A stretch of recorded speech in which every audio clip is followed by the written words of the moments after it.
Shalom, selamat sore semua. Silakan duduk. Terima kasih pemusik pemuji Tuhan. Amin. Saudara, kalau kita mendengar kata melayani Tuhan, kalau kita mendengar kata ayo kita pelayanan, kalau kita mendengar kata ayo kita sevisi sejalan dengan Tuhan, kalau kita mendengar kata ayo kita sama-sama menyelesaikan pekerjaan Tuhan, sebetulnya yang terlintas di pikiran kita itu hal apa?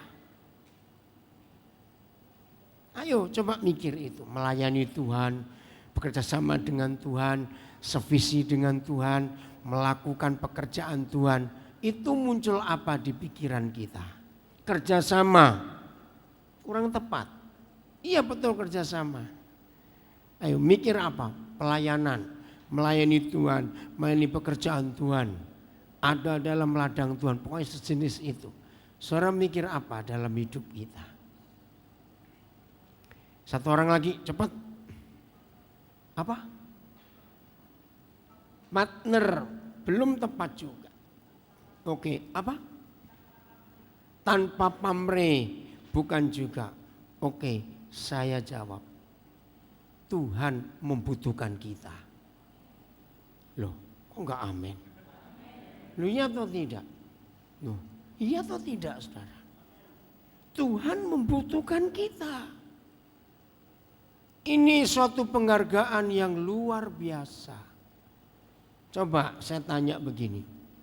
Kira-kira tanpa kita, Tuhan sanggup mbak menyelesaikan semua pekerjaannya di bumi? Loh, coba jawab, sanggup tidak? Sangat sanggup. Bahkan saya ajak saudara berpikir fakta ini. Mana lebih cepat selesai pekerjaan Tuhan di dunia ini kalau pakai kita atau pakai malaikat? Mana lebih cepat selesai? Ayo cepetan, malaikat. Betul. Tapi kenapa? Harus tahu alasannya. Mengapa kalau pakai malaikat pekerjaannya jauh lebih cepat selesai daripada pakai kita? Siapa bisa jawab? Mengapa kalau pakai malaikat pekerjaannya jauh lebih cepat selesai? Jawabannya, sebab kalau Tuhan pakai malaikat, Tuhan gak pernah repot. Malaikat gak perlu transportasi, akomodasi dan konsumsi. Oh enggak amin? Loh ya atau tidak? Kalau Tuhan pakai kita malah ribet enggak Tuhan itu, saudara? Ayo cepatlah jawab. Kalau Tuhan pakai kita malah ribet enggak? Apa ribetnya? Karena kita doyan duit. Loh kok enggak amin, enggak percaya? Ini yang kita harus mikir. Dia tahu kalau dia pakai kita, justru pekerjaannya lambat selesai.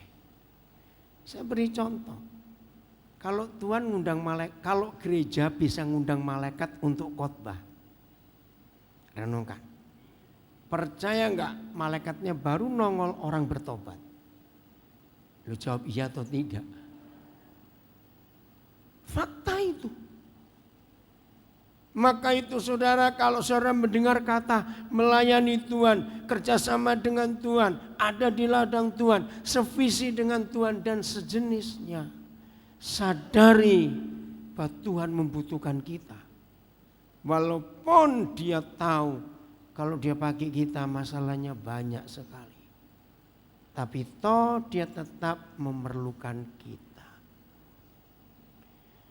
Nah, supaya Tuhan tidak ribet memakai kita, ternyata ada cara yang Alkitab tulis, yaitu saudara dan saya harus lewat proses. Kok nggak ada yang ngamen? Telat. Oh itu lagi telat. Oke Pak, amin. Dengar ya. Supaya pemakaian Tuhan atas hidup kita bisa menyenangkan hatinya, maka saudara dan saya harus lewat proses. Amin. Nah, mendengar kata proses, enak atau tidak? Tuh, jadi artinya kalau nggak enak, mau nggak diproses? Loh, saya tanya kok. Memang nggak enak mendengar kata proses, tapi mau tidak mau. Lihat, semua saudara-saudara kita, baik di perjanjian lama maupun di perjanjian baru, sebelum semuanya sampai pada satu tingkat di mana Tuhan bisa sehati setuju dengan saudara kita itu, semua mereka pasti lewat proses. Betul? Musa diproses berapa tahun? Baru dia melayani. 80 kok 40. 40 tahun pertama dia gagal. Maka itu proses lanjut ke padang gurun. Berapa tahun lagi? 40 tahun lagi. Nah, bayangkan kalau itu dibuat semester. Musa kuliah berapa semester itu? Loh, cepat jangan jawab. 160 semester. Itu kuliah apa itu? Loh, iya atau tidak? Proses, saudara. Daud berapa tahun diproses? 8 tahun.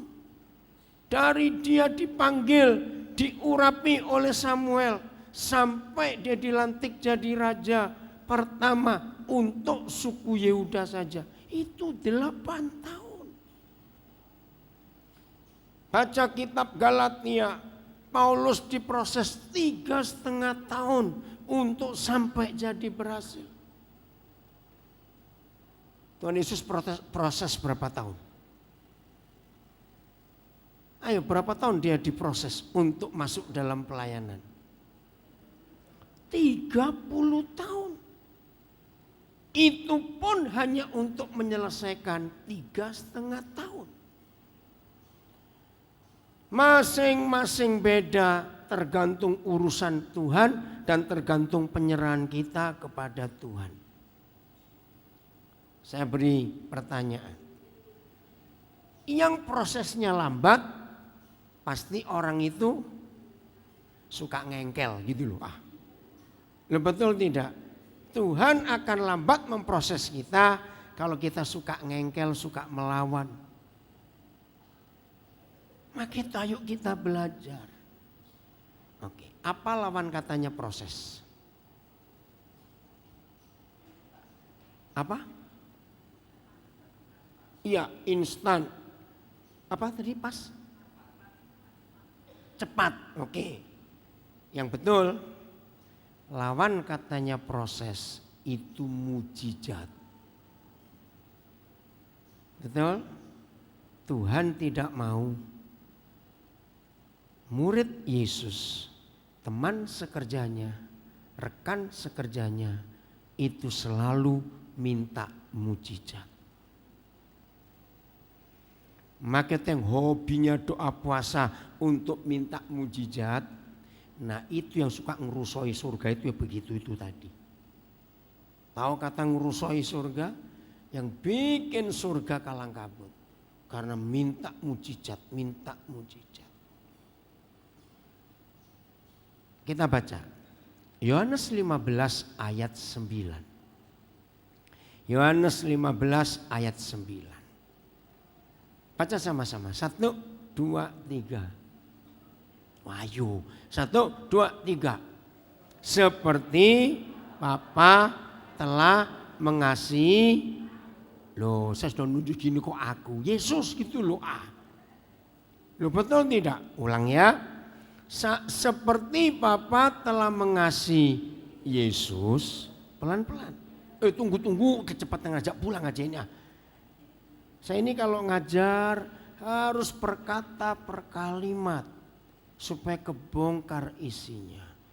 Ini Pak Pendeta Kus Amin nggak datang ya? Kemana ini orang? Tolong telepon. Kalau dia nggak datang sekarang, saya nggak mau makan dengan dia nanti malam. Beritahu dia. Ngapain cuma ngajak makan, nggak mau dengar firman. Tolong cari Pak Kus Amin. Cepat suruh datang. Ayo WA, cepetan. Ayo, oke ya. Seperti Bapa telah mengasihi Yesus,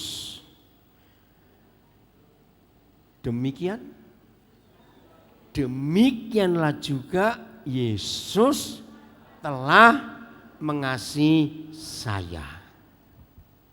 Hebat nggak dikasih? Loh, hebat nggak dikasih? Seneng nggak dikasih? Tapi tunggu. Ini rahasia melayani Tuhan, saudara. Ini sebuah proses untuk jadi teman sekerja Tuhan. Ingat, tema bulan ini bagi kita di GSCI Ebenezer bersama satelitnya adalah bagaimana kita sevisi, sepelayanan, menjadi good counselor, menjadi teman sekerja Yesus, menjadi pembimbing rohani yang benar, mengasihi jiwa-jiwa. Kita harus belajar ini. Seperti Bapa telah mengasihi Yesus, demikianlah juga Tuhan Yesus telah mengasihi kita.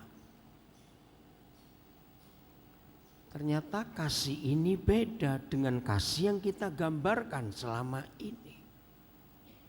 Titik, koma.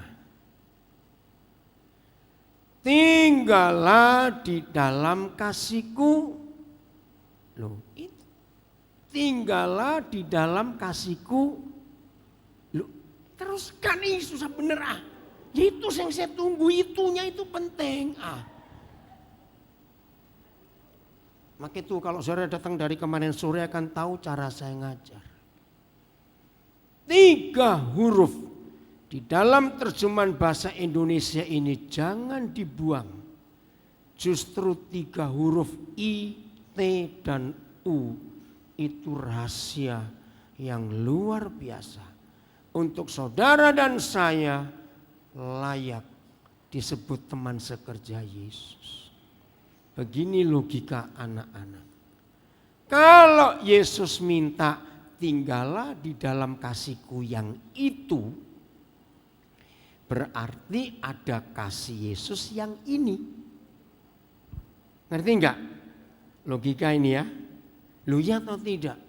Karena ada kata itu. Nah di sini Roh Kudus menerangkan kepada saya. Kasih yang apa? Yang itu. Bukan yang ini. Ayo kita buktikan. Saudara yakin Papa mengasihi Tuhan Yesus? Loh, kok jadi enggak jawab?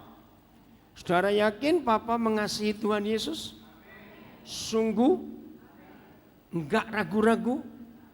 Saya tanya.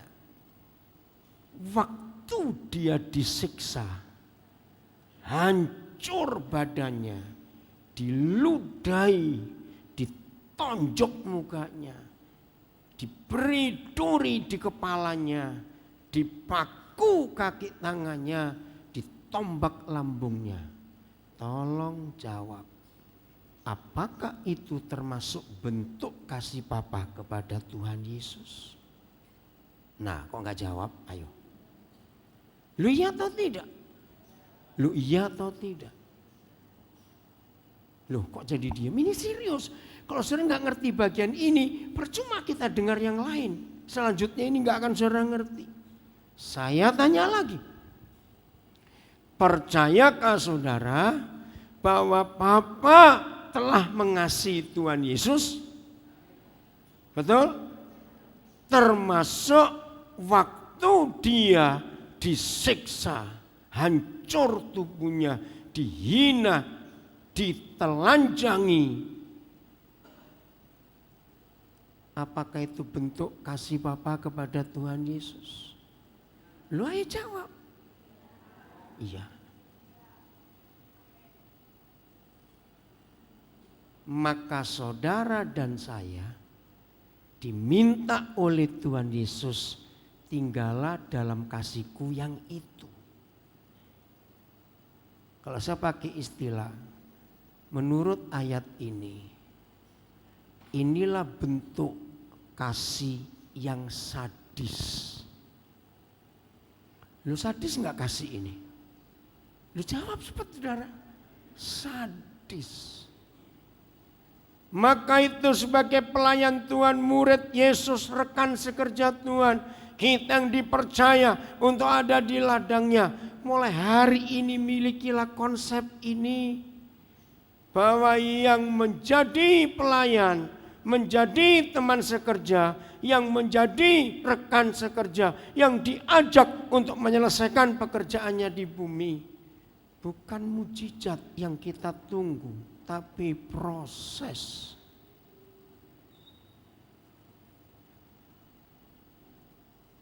Lalu saya tanya, apa kasih yang itu? Itu jawabannya. Lalu kasih yang ini apa? Nah, saya buktikan. Siapa yang pernah mempelajari dari banyak KKR kesembuhan ilahi? Tolong ya.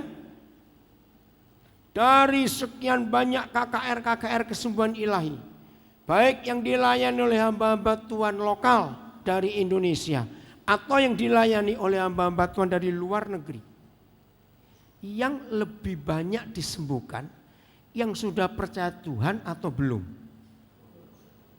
Itu jawabannya. Ternyata mujizat itu untuk orang yang belum percaya Dia.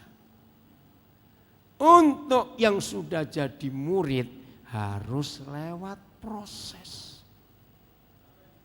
Kok cuma satu yang ngamen? Telat terus dari tadi. Maka itu kalau ada yang ngalami sakit karena kehendak Tuhan, orang yang sakit karena mulut rakus, itu bukan proses. Nah, kalau sakit karena mulut rakus harus bertobat. Amin. Tapi, ya tertawa dulu dah. Tapi kalau sakit karena itu proses penyempurnaan hidup kita, jangan pernah minta sembuh. Terus nikmati. Loh kok enggak amin? Loh, iya atau tidak? Kalau itu karena tujuan kita menjadi pelayan Tuhan, teman sekerjanya. Coba kita buka dulu ya. Ibrani 2:18. Lihat ayat ini. Ibrani 2:18. Sebab, cepetan. Ayo, sebab apa? Oleh karena Yesus sendiri telah menderita karena pencobaan. Nah, stop dulu. Berarti ini betul enggak Yohanes 15 ayat 9 tadi? Sama seperti Bapa telah mengasihi aku. Berarti kasih Bapa kepada Yesus diizinkan untuk mengalami penderitaan. Loh ya atau tidak? Saya ulang. Sebab oleh karena Yesus sendiri telah menderita karena pencobaan. Mendengar dua kata menderita dan pencobaan itu enak atau tidak? Tidak. Dia hampir gagal di Getsemani karena dia berdoa, kalau boleh Bapa, cawan ini lalu daripadaku. Berarti dia hampir gagal enggak?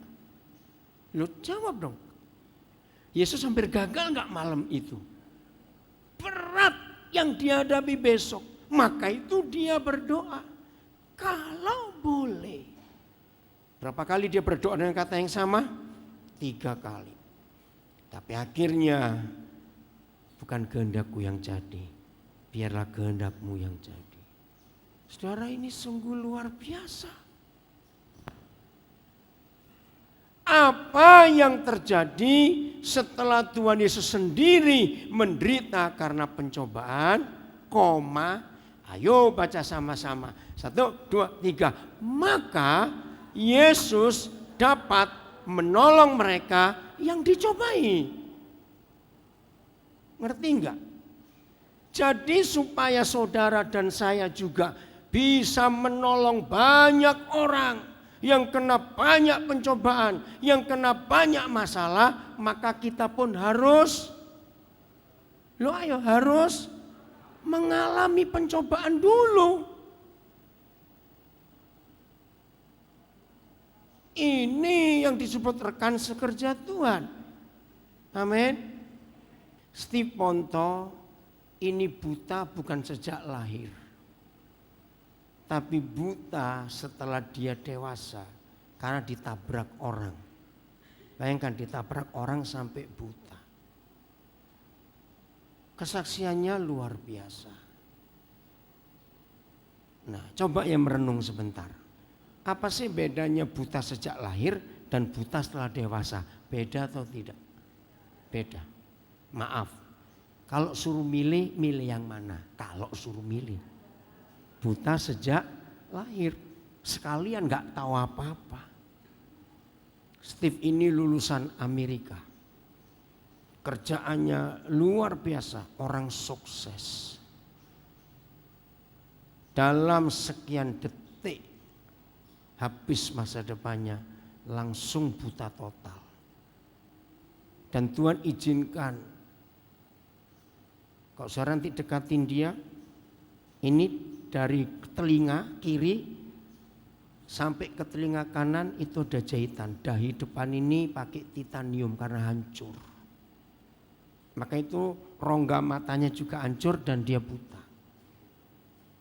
Itu dari depan dahi sampai ke dagu itu terbelah. Tapi Tuhan izinkan masih hidup. Nah, setelah dia buta ini dia menemukan Tuhan. Dan dia sekarang kemana-mana bisa menghibur orang yang punya penderitaan dalam hidup. Maka itu saya suka diajak keliling. Saya keliling dengan dia sudah hampir 3 tahun ya Steve ya. Untuk memberi kesaksian.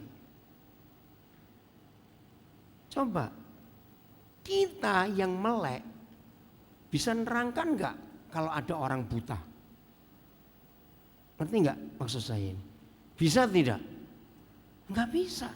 Karena kita melek. Karena dia buta, maka dia bisa nerangkan. Ini luar biasa saudara. Berapa hari ini dari kemarin Pak Gembala pergi terus dengan Steve. Saudara perhatikan ini. Jadi kalau saudara dan saya itu mengaku sebagai rekan sekerja Yesus, pelayan Tuhan, pelayan Injil, ada di ladang Tuhan dan sejenisnya, maka jangan lupa ada kasih yang itu, bukan kasih yang ini, yaitu kasih yang diproses. Amin. Nah, kalau saya memberi ilustrasi Ibrani 2:18 supaya mudah begini.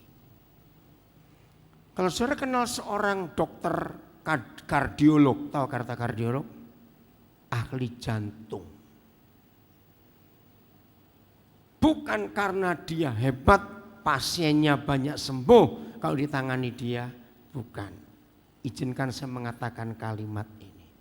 Seorang kardiolog yang benar adalah kalau dia pernah kena serangan jantung sendiri. Begitu dia nangani orang kena jantung, teori atau praktek? Praktek, karena dia ngalami. Ngerti nggak ilustrasi ini, saudara? Seorang onkolog, tahu kata itu artinya? Ahli kanker. Bukan karena dia sudah menyembuhkan banyak orang kanker, tidak. Kalau dia sendiri pernah kena kanker, maka ketika dia nangani pasien kanker, dia bisa ngomong, aku pernah merasakan itu. Lu ngerti nggak ilustrasi ini, saudara? Karena Tuhan memerlukan kita untuk melayani dunia ini, yang mana dunia ini penuh dengan masalah, penuh dengan persoalan, maka mau tidak mau saudara dan saya harus menikmati semua itu dulu. Baru kita bisa praktek untuk ngomong kepada orang-orang itu. Betul atau salah kalimat ini? Maka itu tinggallah kamu dalam kasihku yang itu. Yaitu kasih yang cenderung sadis. Karena Bapa mengasihi Tuhan Yesus, membiarkan anaknya ini hancur tubuhnya.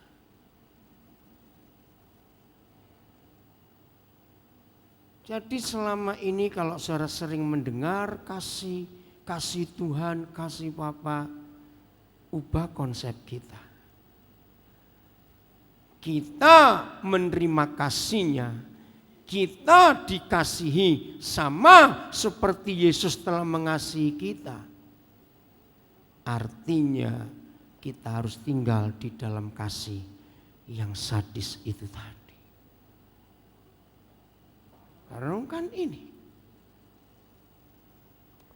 Oke, kita lihat yang berikut supaya kita makin mantap dalam perjalanan hidup kita. Berjalan bersama dengan Tuhan Yesus. Maka mau tidak mau, semua yang dia alami harus kita alami. 1 Petrus 1 ayat 5. Maaf, ayat 6, cepat-cepat. 1 Petrus 1 ayat 6. Kata pertama apa? Ayo kata pertama apa? Stop. Kalau mendengar kata bergembiralah, langsung konotasi kita, logika kita dapat apa ini? Bonus, dapat hadiah. Betul enggak? Bergembiralah. Lu ya atau tidak? Betul toh kata bergembira? Ayo cepat jawab, ya atau tidak? Tiap bulan gaji naik, wih bergembira itu. Tapi lihat firman ini. Bergembiralah akan hal itu. Hal apa? Ini loh, koma, 1, 2, 3. Sekalipun. Kapan? Oke, pelan-pelan. Mulai hari ini kalau saudara membaca ada janji Tuhan dalam kitab suci. Dan ada kata sekarang, maka bacanya harus bergembiralah akan hal itu sekalipun tiap hari. Loh, kok kayak nggak percaya? Oke. Kata sekarang di ayat ini dibaca 10 tahun yang lalu, bunyinya apa? Lah ya Bapak. Bunyinya apa? Sekarang. Dibaca lagi 10 tahun yang akan datang, bunyinya jadi ya wis. Ini kebenaran yang luar biasa. Bergembiralah akan hal itu sekalipun tiap hari. Siapa? Wih, pinter bukan kamu. Oh, saya. Ngapain? Ayo, tiap hari kita ngapain? Seketika harus. Ayo teruskan, nah susah benar. Nah, awas baca yang gak enak terus jadi buta huruf, awas kamu. Saudara, banyak murid Yesus lupa. Bergembiralah akan hal itu sekalipun sekarang tiap hari. Saudara dan saya seketika harus berduka cita oleh berbagai-bagai pencobaan. Kan aneh, kata bergembira kok berduka cita oleh berbagai-bagai pencobaan. Jawabannya karena Tuhan memerlukan kita untuk mewakili Dia, menolong banyak orang, yang mengalami banyak penderitaan karena pencobaan. Kok enggak amin? Ini tugas kita sebagai rekan sekerja Kristus. Ayat 7. Kalimat kata pertama. Ayat 7. Masih 1 Petrus 1. Kata pertama. Apa? Maksud semuanya itu. Semuanya itu apa? Kok kabeh? Bukan. Maksud berduka cita oleh berbagai-bagai pencobaan itu loh, bukan kabeh. Maaf. Maksud semuanya itu apa? Berbagai-bagai pencobaan. Saudara, mana ayat 7? Halo. Ayo ayat 7. Mana? 1 Petrus 1 ayat 7. Nah, maksud apa? Ya sudah tahu, bukan itu lagi ah. Maksud berbagai-bagai pencobaan untuk, ayo baca, untuk membuktikan kemurnian iman kita, iman saya. Berarti proses juga enggak ini? Proses. Apalagi diberi contoh iman kita yang jauh lebih tinggi nilainya daripada emas yang fana, yang diuji kemurniannya dengan korek. Awas bilang begitu kamu. Dengan apa? Api. Apa bedanya korek dengan api? Ngerti enggak maksud saya ini? Ya kalau api, mana ada orang murnikan emas pakai lilin, ngawur aja. Betul, harus api yang panas betul.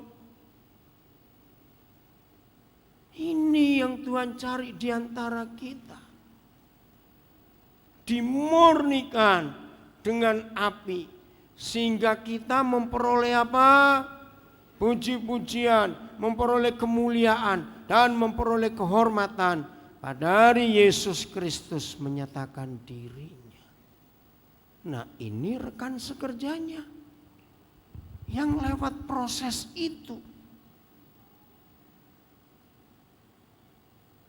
Siapa yang belum pernah berdoa, ku mau sepertimu Yesus? Ada? Kalau kita sebagai murid Yesus, kita sebagai teman sekerja Yesus, kita sebagai pelayan Tuhan, pasti doanya begitu bukan? Aku mau jadi seperti Yesus. Betul? Saudara mikir apa kalau papa menjawab doa itu? Jadi gini, Tuhan, aku mau jadi sama seperti Yesus. Terus ting, kayak sulapan, tek, jadi Yesus begitu. Lu cepetan jawab, begitu? Enggak, kok enak. Diapain? Nah, bagaimana prosesnya? Penderitaan, betul. Difitnah orang, disakiti orang. Betul? Apalagi? Disalib, betul. Apalagi? Nah, cambuk, betul. Ketika semua itu terjadi, jujur, banyak yang lulus atau banyak yang gagal? Lu kok ngaku gagal? Ya jangan dong saudara, ya harus lulus, amin. Maka itu tinggallah kamu dalam kasihku yang itu. Yaitu kasih yang cenderung sadis. Serius saudara. Waktu kita mengingat penderitaan Tuhan Yesus, itu karena Papa sayang kita manusia berdosa ini. Begitu kita percaya Tuhan Yesus, kita pun dibawa masuk dalam penderitaan itu. Supaya kita bisa menolong banyak orang yang kena pencobaan juga. Maka itu kalau sudah seminggu yang fitnah suara nggak muncul, cari kemana dia. Kok nggak ada yang ngamen? Cari. Maka itu kalau ada orang yang jengkelin begitu, nah kumpuli dia baik-baik, jangan pergi jauh-jauh. Halo, ada orang enggak ini? Supaya kita dimurnikan dengan cepat. Amin. Ini yang menjadi murid Yesus, yang menjadi teman sekerja Kristus, yang menjadi pelayan Tuhan, harus hidup seperti konsep Alkitab ini. Supaya kemuliaan tentu nyata.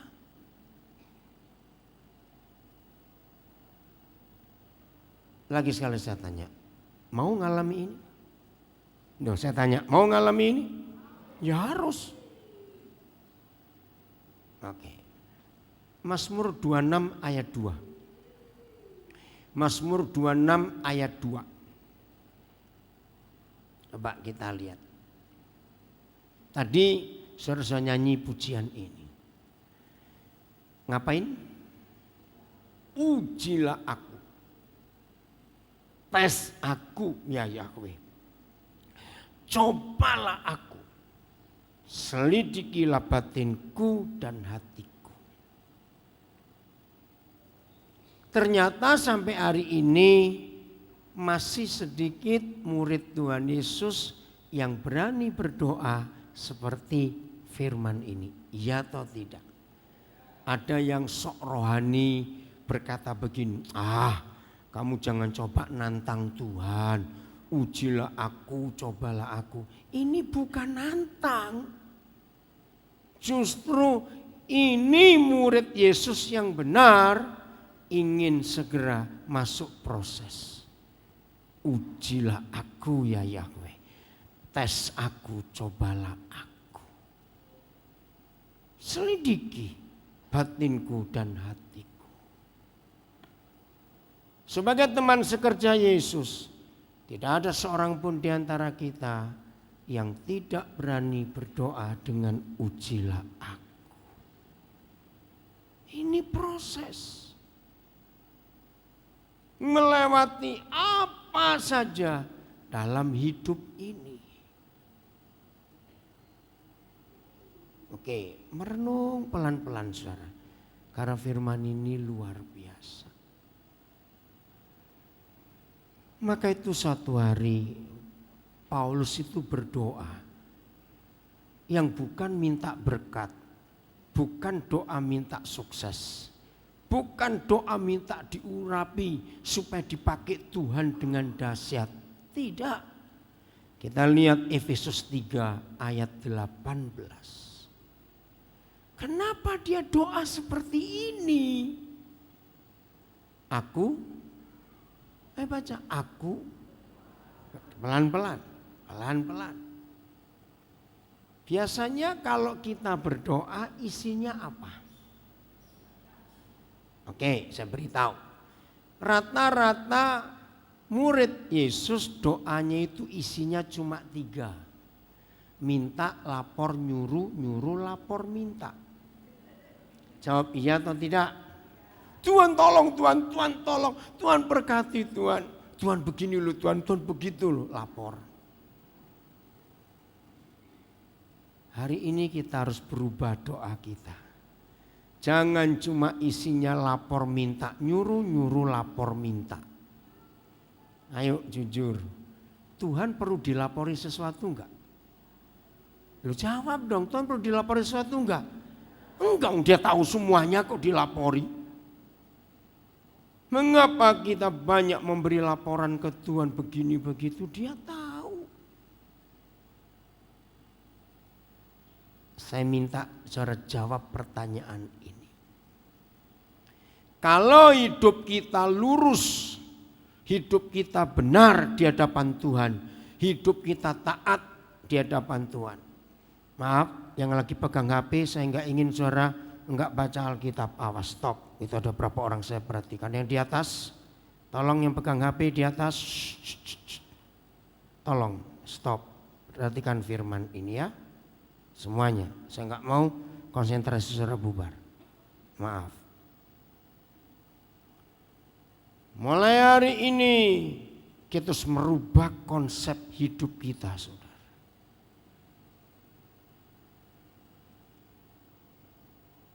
Kalau hidup kita benar di hadapan Tuhan, hidup kita sadar kita taat kepada Tuhan, hidup kita sadar kita melakukan apa yang Dia kehendaki. Dengar pertanyaan saya, percaya enggak murid Yesus yang seperti ini enggak usah minta apa-apa, Tuhan tahu yang kita perlukan. Betul? Yakin? Sungguh? Tak balik jangan tersinggung. Berarti yang kebanyakan doa hidupnya kurang benar. Loh jawab iya atau tidak? Loh kok ragu-ragu jadinya? Saudara enggak konsekuensi dengan jawabanmu sendiri. Saya tanya balik lagi ya. Siapa yang percaya kalau hidup kita benar di hadapan Tuhan, kita lurus di hadapan Dia, kita taat kepada Dia, kita melakukan yang Dia kehendaki, enggak usah banyak berdoa. Dia tahu yang kita perlukan. Loh enggak berani amin, tadi sudah amin lah, awas. Betul? Yakin? Sungguh? Loh kok ragu-ragu sih ah? Jawab jujur. Enggak perlu. Tuhan tahu yang kita perlu. Nah ini loh. Untuk apa kita buang-buang waktu memberitahu Tuhan tentang sesuatu yang Dia tahu? Maaf saudara. Lalu doanya bagaimana? Nah bukan minta, bukan lapor, bukan nyuruh, tapi doanya adalah diskusi dengan Tuhan. Itu yang benar. Nah ini kalau lihat wajahnya kayak wajah gak percaya. Karena selama ini banyak pengkhotbah yang salah menekankan kebenaran ini. Oke saya percepat karena waktu. Kita buka Yohanes 2. Ayat 23 sampai 25. Ya. Yohanes 2, 23 sampai 25. Tapi janji ya. Walaupun saudara-saudara baca dan saya terangkan itu betul, tapi seringkali otak kita enggak bisa terima. Karena kita sudah terlalu lama hanya mendengar berdoalah, mintalah. Dan sementara Yesus di Yerusalem selama hari raya Paskah, banyak atau sedikit? Baca, banyak atau sedikit? Banyak orang yang percaya dalam namanya. Perhatikan. Ternyata Tuhan Yesus enggak kesenangan kalau ada banyak orang percaya dalam namanya. Karena motivasi percayanya salah. Mereka percaya karena baca. Nah, mereka percaya karena mereka telah melihat tanda-tanda yang diadakannya. Nah, ini yang Tuhan Yesus gak suka. Kalau kita percaya Dia, jangan ada motivasi ditolong, diberkati, di ini, di itu, jangan. Dia mencari murid yang hatinya murni, tanpa tendensi motivasi yang tersembunyi untuk kepentingan diri sendiri. Saya berkata betul atau salah? Ya sudah. Ayat 24. Pelan-pelan ya. Tetapi Yesus sendiri ngapain? Nah, kan gak enak. Jadi Tuhan Yesus tidak suka kita hanya percaya Dia, tapi Dia cari orang yang Tuhan bisa percayakan dirinya kepada orang yang percaya Dia. Ini beda lagi. Mengapa Dia tidak mau mempercayakan dirinya sendiri kepada mereka yang percaya Yesus? Jawabannya karena karena Yesus mengenal mereka semua.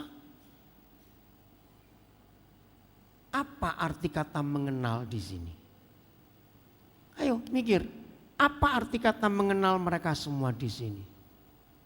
Kalau istilah Surabaya, Tuhan kenal sak jeroan kita gitu loh. Ngerti kata itu? Dia kenal sampai sedalam-dalamnya hati manusia, dia kenal. Saya tanya kepada saudara, di dalam ayat 24 ini, dia mengenal orang-orang ini secara negatif atau mengenal secara positif? Negatif. Karena dia tahu isi hati kita. Ayat 25. Maka itu hati-hati kalau kita belajar firman. Dan karena dan karena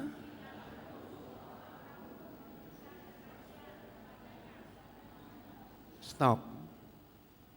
Dan karena itu tidak perlu seorang pun di antara kita memberitahukan kepada Tuhan Yesus tentang keadaan orang-orang itu. Ngerti enggak saudara? Selama ini kita salah berdoa. Kenapa tidak perlu Yesus diberitahu tentang orang ini, tentang si A, tentang si B? Sebab teruskan. Nah, sebab ia tahu apa yang ada di dalam hati manusia.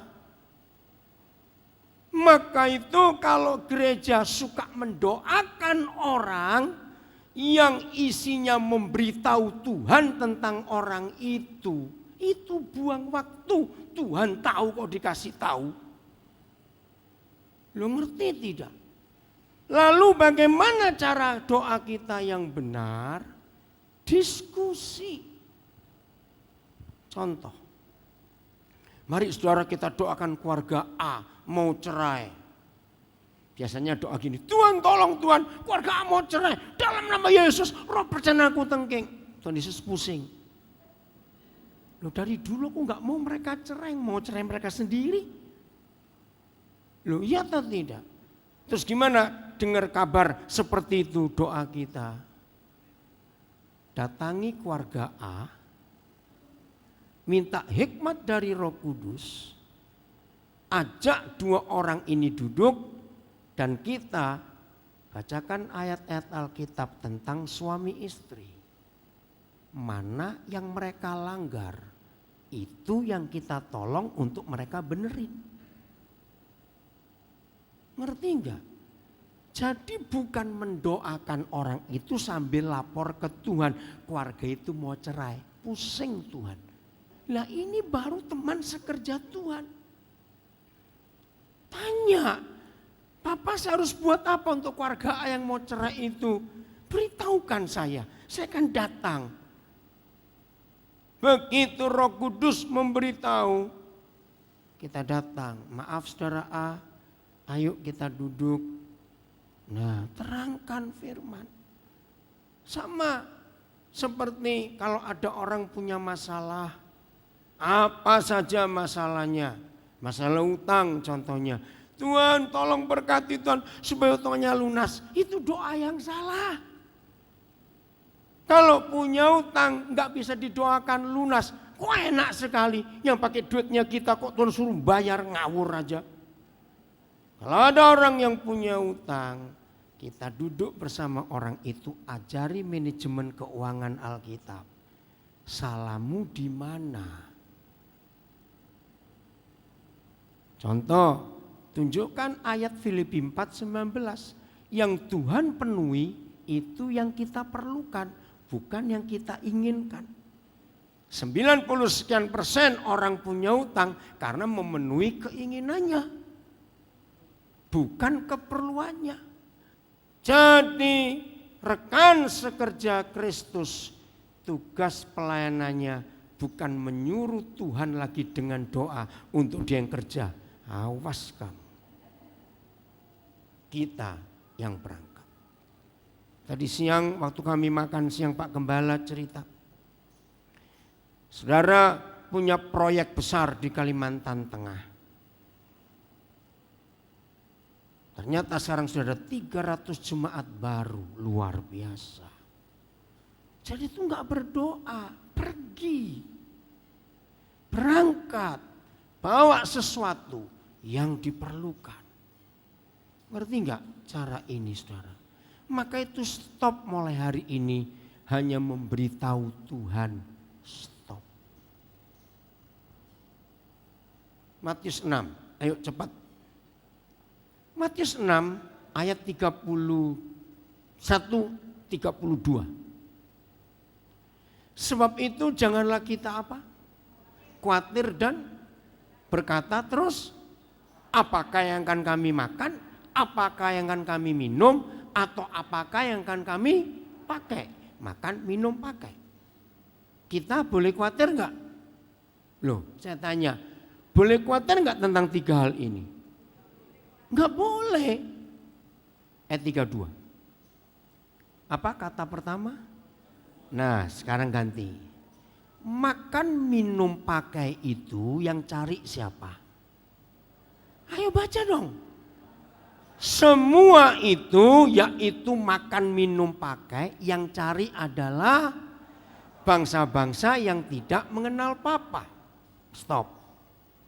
Berarti yang menjadi anak Bapa di surga, yang mengenal Bapa di surga, perlu ikut cari tidak? Sungguh? Ya sudah. Loh, kok enggak percaya? Maka itu kalau saudara kenal Papa, ikut pusing dengan 3 hal itu, berarti saudara orang kafir yang tidak mengenal Tuhan. Loh, betul enggak sih? Ya jawab begitu loh, susah bener. Terus, kenapa kita enggak boleh ikut cari, ikut panik, ikut berdoa? Tuhan berkati makananku, pakaianku, rumah tanggaku berkati. Kenapa enggak boleh? Titik, akan tetapi terus Bapamu yang di surga tahu. Stop. 4 huruf ini dahsyat. Tahu, bukan tahu. Awas ya. Tahu. Tahu apa, Bapak? Nah, ini yang saya katakan tadi. Kalau hidup kita lurus, benar, taat, ikuti perintahnya. Perlu enggak minta terus. Karena Bapa yang di surga tahu bahwa kita memerlukan semuanya itu. Apa tadi? Makan, minum, pakai. Daripada tiap hari buang-buang waktu doa lapor ke surga. Lebih baik kita diskusi, cerita dengan Papa. Loh betul, ngerti gak saya konsep ini saudara? Maka itu doa kita harus dirubah mulai hari ini.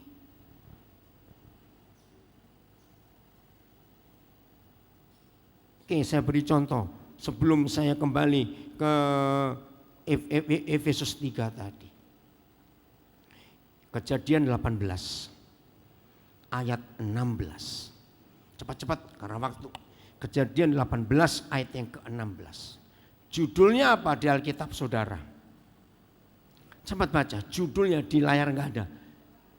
Doa syafaat Abraham untuk Sodom. Ternyata salah. Baca nanti perikop itu sampai selesai. Tidak ada satupun kata doanya Abraham. Yang ada diskusi Abraham dengan Tuhan. Maka itu salah terjemahnya ini. Jujur loh saudara. Lalu berangkatlah orang-orang itu dari situ. Dan memandang ke arah Sodom. Dan Abraham berjalan bersama-sama dengan mereka. Saudara baca ayat 1, siapa mereka? Hari itu Yahweh Tuhan datang kepada Abraham dengan 2 malaikatnya. Betul? Nah, untuk memberitahukan yang pertama, tahun depan anak yang kujanjikan akan lahir. Selesai tugas pertama, ini tugas kedua. Selesai, lalu Yahweh akan berangkat ke Sodom. Dan Abraham berjalan bersama-sama mereka untuk mengantar mereka. Ayat 17. berpikirlah Yahweh. Kalau saudara baca terjemahan lain, Tuhan berhenti sejenak. Yahweh bicara dalam hati. Apakah aku akan menyembunyikan kepada Abraham apa yang hendak kulakukan ini? Coba pakai perasaan baca firman ini. Apakah aku akan menyembunyikan kepada Abraham apa yang hendak kulakukan ini? Kalau Bapa di surga bicara ini dalam hatinya, dia ngomong sendiri, bukan ngomong pada Abraham. Saya beri pertanyaan, coba saudara renungkan. Berarti Bapa di surga punya perasaan apa terhadap Abraham? Ayo cepetan, Bapa di surga punya perasaan apa terhadap Abraham? Kasihan? Bukan. Curiga? Bukan. Ayo mikir, apakah aku akan menyembunyikan kepada Abraham apa yang tidak aku lakukan ini? Terus ayat 18 ya, ayat 18. Bukankah sesungguhnya, nah saudara tolong ya para pengkhotbah, intonasi dalam membacakan Alkitab itu penting. Karena Tuhan bicara dalam hati, maka kita nggak boleh bicara kenceng-kenceng. Ini Tuhan bicara sendiri. Maka itu intonasi saya rubah. Bukankah sesungguhnya Abraham akan menjadi bangsa yang besar serta berkuasa? Dan oleh dia segala bangsa di atas muka bumi akan mendapat berkat. Coba saya tanya lagi. Tuhan merasa apa kepada Abraham? Ini loh yang Tuhan cari kepada rekan sekerjanya, kepada teman karibnya, kepada pelayannya, kepada orang-orang yang dia panggil untuk sejalan dengan Tuhan. Catat, Tuhan bisa merasa bersalah kepada rekan sekerjanya kalau dia punya rencana dan teman sekerjanya enggak diajak berunding. Loh, betul tidak? Ini yang saya kaget. Masa aku gak ngomong kepada sahabatku ini? Apa rencanaku ke Sodom? Saudara, betul-betul hebat Tuhan. Nah, hari ini posisikan diri kita seperti Abraham menjadi teman sekerjanya yang sangat dihormati oleh Tuhan. Sehingga Tuhan ada rencana apa saja kita yang diajak berunding. Ini rekan sekerjanya. Cepat, Keluaran 32 ayat 8. Keluaran 32 ayat 8. Ini Tuhan marah, saudara. Setelah Musa naik ke gunung gak turun-turun. Ternyata Israel jahat mencari penyembahan berhala. Tuhan murka. Segera juga mereka Musa menyimpang dari jalan yang kuperintahkan kepada mereka. Mereka telah membuat anak sapi yang dicor, dituang ya. Dan kepada patung anak sapi itu Musa, mereka sujud menyembah dan mempersembahkan korban sambil berkata, hai Israel, inilah dewamu yang telah menuntun engkau keluar dari tanah Mesir. Kalau saudara baca kalimat ini dengan intonasi saya tadi, Tuhan marah atau tidak? Sangat marah. Sangat. Ayat 9. Jadi begini caranya baca. Ayat 8. Kalau orang marah kan, begitu toh. Begitu Tuhan istirahat sebentar, lagi firman-Nya. Ngerti nggak kata lagi firman-Nya? Artinya lanjut marah gitu loh. Betul? Lagi firman-Nya kepada Musa. Telah kulihat bangsa ini, sesungguhnya mereka adalah suatu bangsa yang tegar tengkuk. Ayat 10. Oleh sebab itu Musa biarkanlah aku. Pelan-pelan. Ada unsur apa dari Bapa di surga terhadap Musa dengan berfirman, oleh sebab itu biarkanlah aku. Itu unsur apa? Ayo cepat. Apa? Lapor. Bukan. Minta izin. Ini yang saya kaget. Siapa Tuhan, siapa Musa? Masuk akal enggak kalau yang maha besar minta izin kepada Musa? Ayo, masuk akal tidak? Tidak. Tapi faktanya, mengapa Yahweh yang maha besar, maha kudus minta izin? Biarkanlah aku, Musa. Jawabannya, karena Musa teman sekerjanya yang dihargai oleh Tuhan. Tuhan sudah memberi mandat kepada Musa, gembalakan bangsa itu, pimpin bangsa itu, ajari bangsa itu. Ketika mandat diberikan Yahweh Tuhan kepada Musa, dan hari itu Yahweh Tuhan murka, maka yang Maha Kudus memberi penghargaan. Musa, izinkan aku. Loh, hebat enggak? Apa minta izinnya? Terus supaya, ayo cepetan. Supaya murkaku bangkit terhadap mereka. Dan, ayo baca. Aku akan membinasakan mereka. Saudara, pelan-pelan. Kira-kira kalau Musa kayak gereja zaman sekarang, kalau doa dikit-dikit jadilah kehendakmu Tuhan. Padahal nggak tahu kehendak Tuhan itu apa. Kalau Musa doa seperti gereja zaman sekarang, jadilah kehendakmu Tuhan. Berarti Israel musnah. Tapi Musa enggak, dia tahu posisinya. Dan tawaran Yahweh Tuhan dahsyat. Jadi Musa, kalau kamu izinkan aku musnahkan mereka, aku akan, tetapi engkau akan, baca cepetan, ku buat menjadi bangsa baru, bangsa besar. Maka musnahlah Israel di bumi, muncullah Musael. Betul tidak? Karena bangsa baru. Untung Musa bukan orang Indonesia. Itu apa artinya?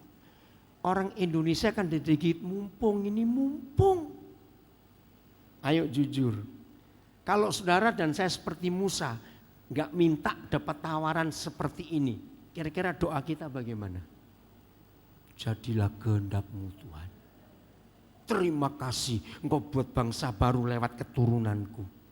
Nah, itu orang Indonesia, untung Musa bukan. Lihat ayat 11. Seperti Abraham, lalu Musa terus mencoba melunakkan hati Yahweh Tuhannya. Stop dulu. Apa kata lain melunakkan hati murka itu? Ayo merayu, betul. Apalagi ngedem-ngedem. Tahu apalagi? Bukan merengek. Apa? Memohon, tapi saya pakai bahasa hukum. Inilah literatur tertua yang dipakai oleh semua pengadilan di dunia sampai hari ini. Bahwa semua penjahat, walaupun vonisnya mati, menurut ayat 9 tadi Israel divonis mati enggak? Tapi Musa sebagai pembela dan pengacara naik banding ke surga. Jangan dulu musnahkan mereka.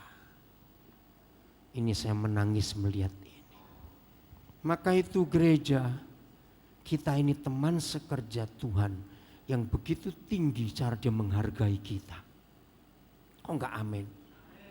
Abraham dihargai sampai Tuhan merasa bersalah kalau enggak berunding dengan sahabatnya.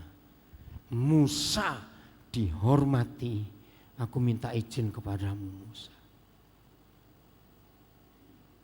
Karena waktu saudara baca baik-baik, bagaimana cara Musa naik banding. Mengapakah Yahweh murkamu bangkit terhadap umatmu yang telah kau bawa keluar dari tanah Mesir dengan kekuatan yang besar dan dengan tangan yang kuat. Terus ayat 12. Mengapakah orang Mesir akan ngomong, hei lihat itu Tuhan mereka yang membawa mereka keluar dengan maksud menimpakan malapetaka kepada mereka dan membunuh mereka di gunung dan membinasakannya dari muka bumi. Saudara, mengharukan enggak? Kira-kira kalau Tuhan model kita suka tersinggung dinasihati Musa begini, pasti saya ngomong tak tempeleng kon Musa. Loh betul tidak? Kok kamu nasihati aku? Musa cuma ngomong, Tuhan nanti orang Mesir ngomong apa kalau mereka mati semua? Lu ngerti gak maksud ini saudara? Ini gereja, ini teman sekerja. Jangan Tuhan. Oke, bahasa Inggris kalimat berikut, berbaliklah dari murkamu yang bernyala-nyala. Coba cari bahasa Inggrisnya, Keluaran 32 ayat 12 ini. Cepetan, ayo. Saudara, Musa itu berani lu ngomong, berbaliklah. Bahasa Inggrisnya mana? Cepetan. Mana?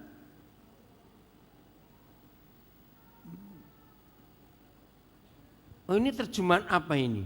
King James betul sebentar. Oh, for mischief, bring them to slay them in the mountain and to consume them from the face of the earth. Turn from their first and repent of this evil against thy people. Apa bahasa Indonesianya repent? Loh, bahasa Indonesia repent itu apa?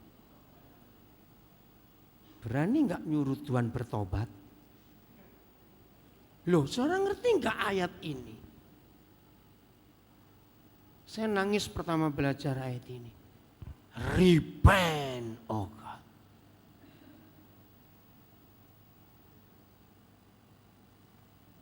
Ngerti? Coba ini posisi gereja yang Tuhan cari. Kembali ke ayat baik bahasa Indonesia. Ayat 13 langsung. Ingatlah kepada Abraham, Ishak dan Israel, hamba-hambamu itu. Jadi Musa nganggap Tuhan sudah pikun. Ingatlah. Lagi sekali kok enggak tersinggung Tuhan. Ini loh konsep teman sekerja itu. Saudara. Terus saya enggak usah baca ayat 14. Ayo baca sama-sama. 1, 2, 3.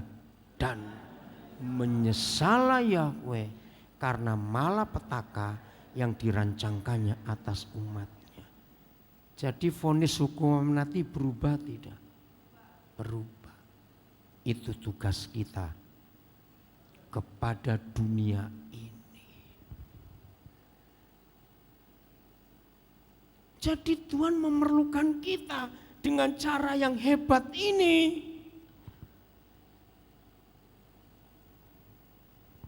Maka itu cara-cara doa kita berubah.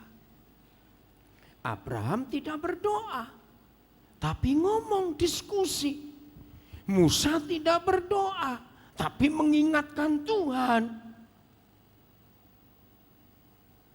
Ketika Tuhan diingatkan terhadap hukumnya sendiri, maka itu menyesalah dia. Keren gak ini saudara? Loh keren gak? Cepat jawab. Ini luar biasa. Ini tugas kita. Bagian terakhir, kembali ke Efesus 3 tadi. Apa yang harus didoakan? Ayat 18, ayat terakhir ya. Ayat 18. Apa doanya Paulus? Aku berdoa. Ayo, supaya kita bersama-sama dengan segala orang kudus dapat satu memahami betapa lebarnya, betapa panjangnya, betapa tingginya, betapa dalamnya kasih Kristus. Jangan main-main. Yang selama ini kasih kita anggap biasa, tidak. Kalau kasih itu kita anggap biasa, enggak mungkin Paulus doa. Kalau didoakan oleh Paulus, berarti kasih itu gampang dipahami atau tidak? Ayo jawab cepat. Tidak. Dapat memahami. Ada 3 kata kerja yang luar biasa. Ayat 19. Dan terus dapat mengenal kasih itu sekalipun kasih itu melampaui segala pengetahuan. Stop. Keluarkan kata memahami. Setelah Tuhan jawab doanya Paulus, gereja bisa memahami kasih yang begitu panjang, lebar, tinggi dan dalam. Doanya lanjut.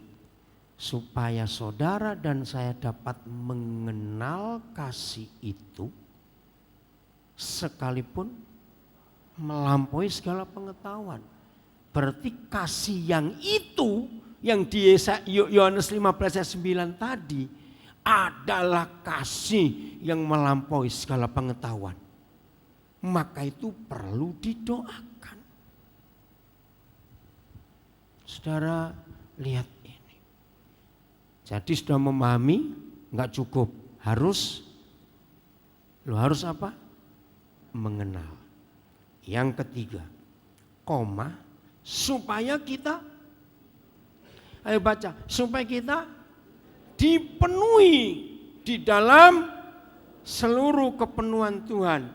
Siapa Tuhan itu? Kasih. Loh betul tidak? Tuhan itu kasih. 1 Yohanes 4 ayat 8.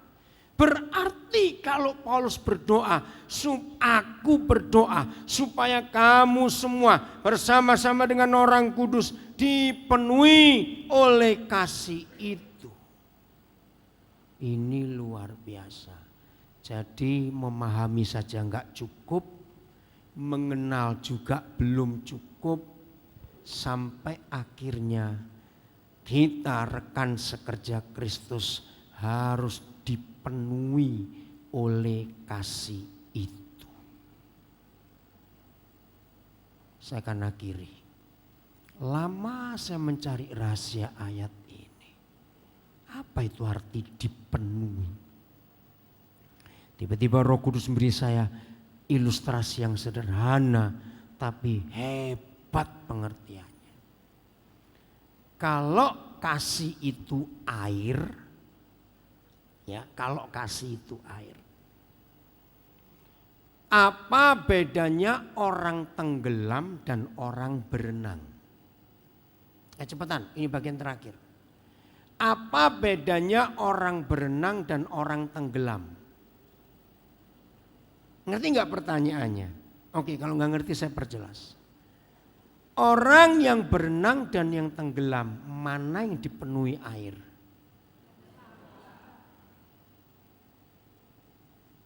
Murid Yesus, gereja Tuhan, nggak boleh berenang di dalam kasih. Kalau kita berenang, kuasa air kita kuasai. Loh, betul tidak? Kasih kita atur. Orang berenang maksimal 2 jam. Keluar sebentar, nanti masuk lagi. Ternyata sama dengan orang ke gereja, 2 jam berenang. Wih, seger hadirat Tuhan, luar biasa. Keluar dari kolam kebaktian, jalan-jalan, masuk kolam lagi, berenang lagi. Kalau dipenuhi oleh air, ya berarti bisa keluar lagi enggak? Enggak, harus mati kok.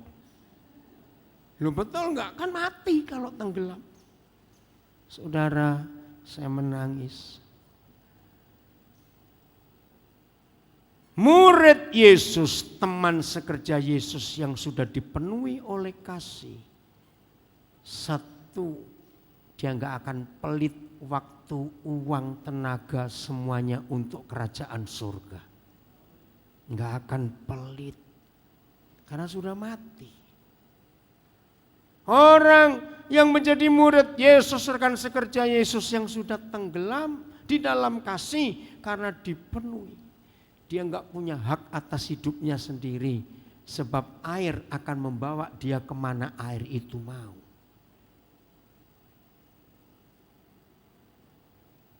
Tinggallah kamu dalam kasih-Ku yang itu, yaitu kasih yang memenuhi kita sampai menenggelamkan kita dan kita enggak punya hak apa-apa atas hidup ini.